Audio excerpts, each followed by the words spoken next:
अस्सलामु अलैकुम वरहमतुल्लाहि वबरकातुह। नाज़रीन किराम, ये वीडियो बड़ी वायरल है। मैं एक वीडियो दिखाता हूँ आपको। आखिर हमारे मुआशरे को हो क्या गया, समझ में नहीं आती बात। वाकई जो आका का हदीस का फरमान है, जो आका ने फरमाया जो भी बच्चा पैदा होता है वो फितरत इस्लाम पर पैदा होता, वह अबवाहु युहव्विदानिही व युनस्सिरानिही व युमज्जिसानिही, और उसके वालिदैन उसको मजूसी बना देते हैं, आतिश परस्त बना देते हैं, यहूदी बना देते हैं, ईसाई बना देते हैं।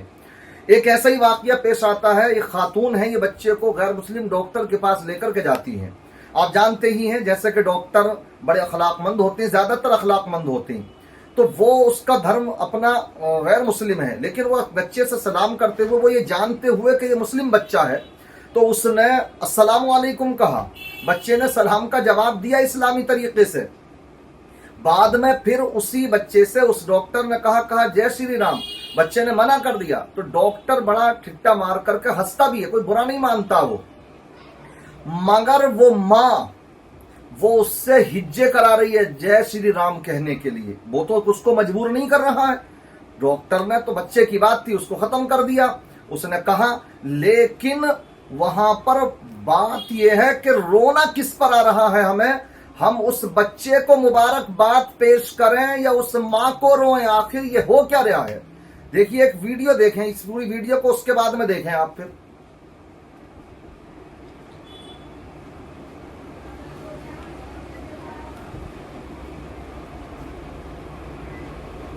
वालेकुम सलाम। अब बोलो जय श्री राम, जल्दी बोलो जय श्री राम।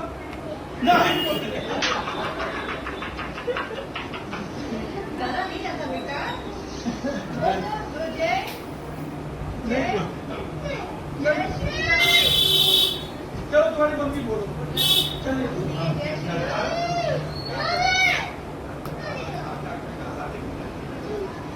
देख ली बात, तो मैंने आपको पूरी बतलाई दी, पूरा वाकया आपने देख भी लिया वीडियो में।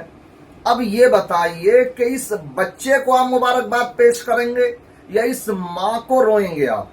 आखिर ये माँ, ये बुर्का पहनी हुई माँ, इस बच्चे की ये इस्लामी खातून है और जय श्री राम का उससे नारा लगवा रही है। बच्चा नहीं कह रहा, आगे मानी नहीं उसने ये बात।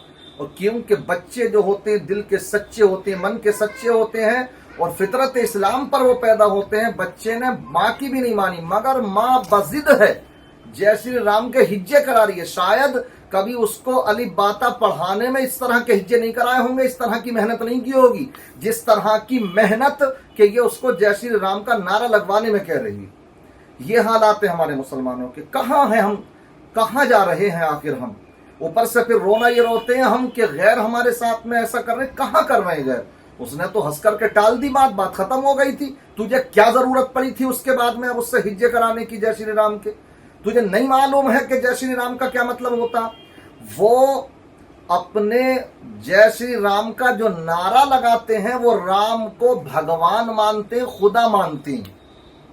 और आप भी यही सोचते हुए अगर नारा लगाएं, ये जानते हुए कि ये उनका खुदा है, समझ रहे, राम उनके खुदा हैं, और आप भी जय श्री राम का नारा लगाएं तो ये कुफ्र है। इंसान ईमान के दायरे से खारिज। निकाह वाला है तो उसको फिर तजदीद निकाह करना जरूरी, नए तरीके से निकाह करना जरूरी है, तौबा और इस्तिग़फ़ार करना जरूरी उस कलमा कुफ्र से। मगर कहाँ इनकी परवाह। अब तो इनको जो समझाएगा तो शायद इनको दुश्मन दिखाई देगा वो। ये हालात हमारे हैं। इसलिए जय श्री राम का नारा लगाना ये कुफ्र है। अगर कोई लगाता है तो तौबा करेगा, तजदीद ईमान, तजदीद निकाह, तजदीद बैअत उसको करना पड़ेंगी। मगर हो रहा है हमारे यहाँ पर इस तरह का। वजह क्या है आखिर उसकी? वजह है उसकी ईमान की अहमियत मालूम ना होना, ईमान की अहमियत मालूम ना होना। अगर वाकई ईमान की अहमियत मालूम होती, ये बातें अगर मौलाना लोग बतलाते हैं तो उनको मौलाना लोगों को जो है यूं समझा जाता है, ये तो दकियानूस सोच के हैं, ये तो बहुत ओल्ड मैन है, समझ रहे, तो 1400 साल पुरानी बातें लेकर के चल रहे हैं। अरे हमारी तारीख अल्हम्दुलिल्लाह, हमारे अल्हम्दुलिल्लाह प्यारे आका सल्लल्लाहु ताला अलैहि वसल्लम का जो दिया हुआ कानून है तो वो कयामत तक के लिए है। ہم الحمدللہ کوئی بدلنے والوں میں سے نہیں ہیں اپنے قانون کو، بلکہ ہم آقا ہی کی تعلیمات کو ماننے والے ہیں، وہی 1450 سال پرانی۔ اس لیے ان باتوں کو سمجھیں، بچوں کی صحیح سے تربیت کریں۔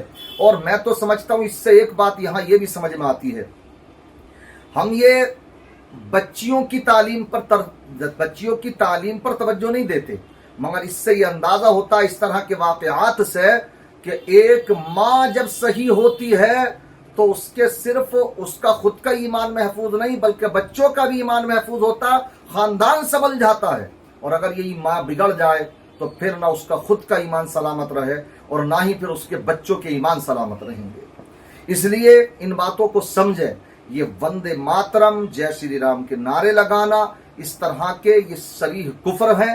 اور ساتھ ساتھ میں یہ تصور کرنا کہ صاحب کیا اس میں غلط ہے، بہت سے لوگ آتے ہیں اس طرح کے، ارے بھائی سب ایک ہی اللہ کو تو مانتے ہیں، کہنے کے انداز الگ الگ ہیں، سمجھ رہے ہیں کہ وہ بھگوان کہتے ہیں، وہ رام کہتے ہیں۔ میں کہتا ہوں نا، ابھی آپ نے دیکھا تھا ایودھیا میں جو وہاں پر معاملہ ہوا، جو نعرے لگے، کئی چناؤ اس کے اوپر جیتے جا چکے ہیں، اس نعرے کے اوپر کیا کہ جو رام کو لائے ہیں ہم ان کو لائیں گے، یہ نعرے لگے ہی نہیں لگے خوب، تو اس کا مطلب یہ تو وہ بھی ماننا ہے کہ رام کوئی خدا نہیں ہے بلکہ وہ خدا کا بندے ہیں، سمجھ رہے نہیں؟ جب وہ خدا کا بندہ خود ماننے، لانے والا بندہ جب اپنے خدا کو ہوگا تو بندہ ہی تو ماننے آئے اس وقت میں، تو کہاں ہوا خدا؟ پہلی بات تو یہ کہ وہاں پر تم اگر یہ کہو کہ رام جو ہے خدا ہی ہے تو یہ غلط، کیونکہ ان کا خود کا بھی عقیدہ یہ نہیں ہے جیسے کہ ان کے نعروں سے ظاہر ہوتا۔ اور دوسری بات، اگر کوئی یہ کہتا خدا، بھگوان، رام سب ایک ہے، یہ بھی کفر ہے۔ بلکہ رام کے معنی کو اگر سمجھیں آپ تو رام کا مطلب ہوتا ہے رما ہوا، سمایا ہوا، حلول کیا ہوا، کسی جگہ میں سمایا ہوا، اور اللہ تعالیٰ کسی جگہ میں سمایا ہوا نہیں ہے اللہ کی شان میں، تو یہ بولنا کہ وہ کسی جگہ میں سمایا ہوا ہے یہ عیب ہے۔ یہ معنی جانتے ہوئے اگر کوئی رام کہتا ہے خدا کو تو وہ ایمان سے خارج ہو جائے گا۔ اور بھگوان کے معنی تو بڑے گندے آتے ہیں، بھگوان کے معنی بڑے گندے، میں آپ سنسکرت زبان کا لفظ ہے یہ آپ تحقیق کر لیجئے گا اگر آپ کو ذرہ برابر بھی اس میں کوئی شک ہو تو۔ بھگ کے معنی آتے ہیں شرمگاہ کے، اور وان کے معنی آتے ہیں والے کے۔ اس کا مطلب ہوا بھگوان کا مطلب شرمگاہ والا۔ کیا یہ اللہ کی شان میں بھگوان کا لفظ بولنا صحیح ہو جائے گا؟ کیا آپ کو نہیں لگتا کہ یہ غلط ہے کہ شرمگاہ والا معاذ اللہ؟ اور پھر اوپر سے یہ کہیں وہ کہ صاحب اللہ کہہ لو یا خدا کہہ لو یا بھگوان کہہ لو یا رام کہہ لو، ایک ہی بات ہے؟ نہیں ہے ایک بات، سمجھ رہے ہیں؟ ان باتوں کو سمجھیں۔ آج جو علماء چیخ چیخ کر کے آپ کو بتلا رہے ہیں، سمجھانے کی کوششیں کر رہے ہیں، تو کوئی اس لیے نہیں، صرف تمہارے ایمان کی فکر ہے، سمجھ رہے ہیں؟ اور اس کو آپ اپنے لیے قدر غنیمت سمجھے کہ آج جو علماء تمہیں یہ باتیں سمجھا رہے ہیں ان کے شکر گزار بنے، ان کے دشمن نہ بنے۔ اس لیے ان کا کیا بگاڑ سکتے ہیں آپ؟ علماء اگر سمجھا رہے ہیں، نہیں مانو گے، آپ کی سمجھ میں نہیں آتی ہے بات، تو ان کا کیا بگاڑ سکتے ہو؟ وہ تو اپنا فریضہ انجام دے رہے ہیں، دیتے رہیں گے انشاءاللہ علماء کرام تو۔ اس لیے ان باتوں کو سمجھیں، اچھے سے دین کا سبق سیکھیں، ایمان کی حفاظت کریں۔ اللہ تبارک و تعالیٰ کی بارگاہ میں دعا ہے، اللہ تبارک و تعالیٰ ہماری آنے والی نسلوں کے ایمان و عقیدے کی حفاظت فرمائے، ہم سب کا خاتمہ ایمان پر فرمائے، ایمان کی فکر نصیب فرمائے۔